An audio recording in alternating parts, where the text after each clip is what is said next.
Bonjour à toi, cher spectateur. Aujourd'hui, parlons de Jamais de la vie de Pierre Jolivet. Jamais de la vie, c'est un film qui se centre sur Franck, qui est gardien de nuit pour un hypermarché dont on ne citera pas la marque, qui semble avoir un passé assez sombre en rapport avec des erreurs de jeunesse, dirons-nous, et qui essaye de retrouver une vie normale, on va dire, dans un monde où justement on n'a pas trop tendance à laisser de vie normale à ces personnes-là, et surtout en sachant qu'il approche de la retraite et qu'il ne sait pas du tout quel va être son avenir, et il va essayer d'aider ses amis, de s'occuper de lui, de prendre en main sa vie. Enfin voilà, c'est un film social, c'est un drame social, mais c'est surtout un thriller social. C'est un genre qu'on n'a pas tendance à avoir beaucoup en France. Pierre Jolivet. Pierre Jolivet, c'est un de ces auteurs français qui fait son petit bout de chemin depuis maintenant une bonne trentaine d'années, qui est notamment connu pour avoir réalisé Ma petite et Ma très grande entreprise, deux comédies sociales qui sont très connues et qui ont eu un succès franc auprès du public, et surtout qui avaient cette idée intéressante de traiter d'un sujet d'actualité tout en le faisant avec une touche de divertissement qu'on n'a pas forcément l'habitude de voir dans ce genre de long métrage et que Jolivet maîtrise plutôt bien. Et donc là, pour le coup, il change un peu de bord. Il avait déjà fait des passages par le drame social avant, mais rarement par le thriller. Et là, pour le coup, voir Jolivet passer par le thriller, c'est on va dire une chose intéressante, parce qu'on se retrouve dans un univers qui est complètement différent, avec des codes de cinéma complètement différents. Et voilà, des idées qu'on n'a pas l'habitude de voir dans ce genre de cinéma. Donc le film est écrit et réalisé par Pierre Jolivet. Au niveau de l'écriture, le film a ce mérite de mêler deux genres qui sont très complexes d'habitude à aborder, qui sont le drame social et le thriller de genre pur et dur, qui se déroule dans les 20-30 dernières minutes du film, mais qui, avant, a tendance à se distiller à travers des petits idéaux et des petits stéréotypes que l'on a l'habitude de voir dans le thriller, et moins dans le drame social. Donc là, pour le coup, on est sur un terrain qui est assez pentu, puisque Jolivet s'y essaye pour la première fois. Il faut avouer qu'il s'en sort plutôt bien, mais que le film est très classique. C'est pas forcément un gros défaut, mais là pour le coup, c'est quand même un point à noter, c'est que Jolivet ne maîtrise pas totalement les codes des deux genres. En fait, il essaye trop de les mélanger et il n'arrive pas vraiment à les maîtriser complètement tous les deux. C'est un petit peu dommage parce que résultat, on sent qu'il y a des bonnes idées dans son métrage, mais on sent que derrière, il n'y a pas assez d'interrogation et il n'y a pas assez de réflexion autour des stéréotypes pour les amener vers quelque chose de différent dont on n'a pas l'habitude d'avoir à faire au cinéma. Là, pour le coup, on devine quasiment tout à l'avance, malheureusement. On devine facilement ce que va devenir le personnage, les actions qu'il va prendre, les décisions qui vont faire sa vie.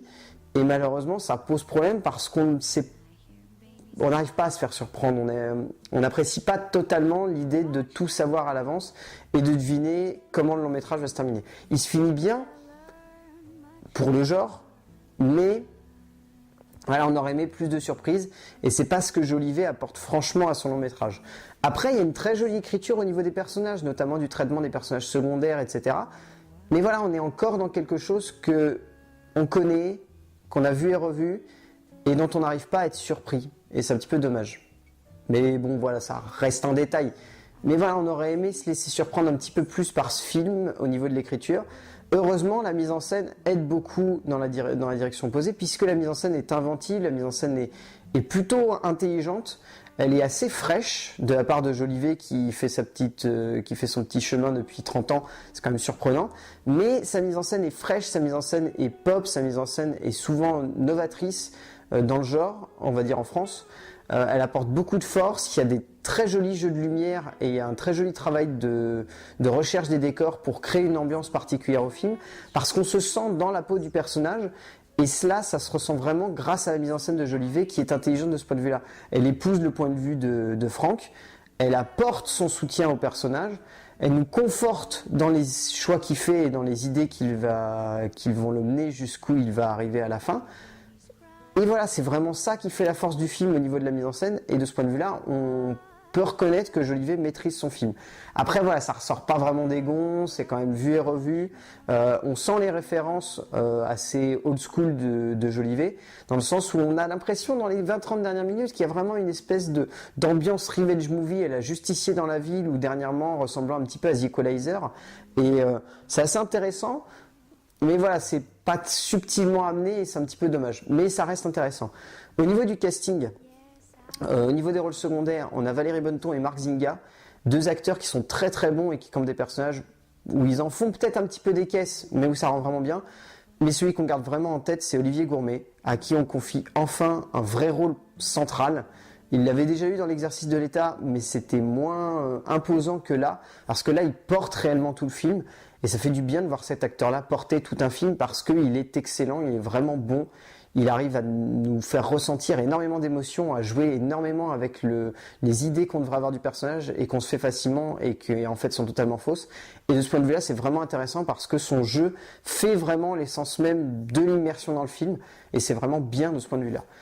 Donc oui, Jamais de la vie de Pierre Jolivet, c'est un film plutôt intéressant, plutôt bien mené, peut-être beaucoup trop classique dans sa forme et dans sa constitution et dans sa manière d'être amené, mais c'est quand même, voilà, c'est quand même un film qui est un divertissement qui se regarde et c'est un film qui quand même porte des réflexions sur notre société moderne et sur les inégalités sociales. Donc oui, quand même, Jamais de la vie de Pierre Jolivet, ça peut être un film à voir, c'est pas obligatoire, mais c'est quand même intéressant et voilà, ça vaut le coup. A plus!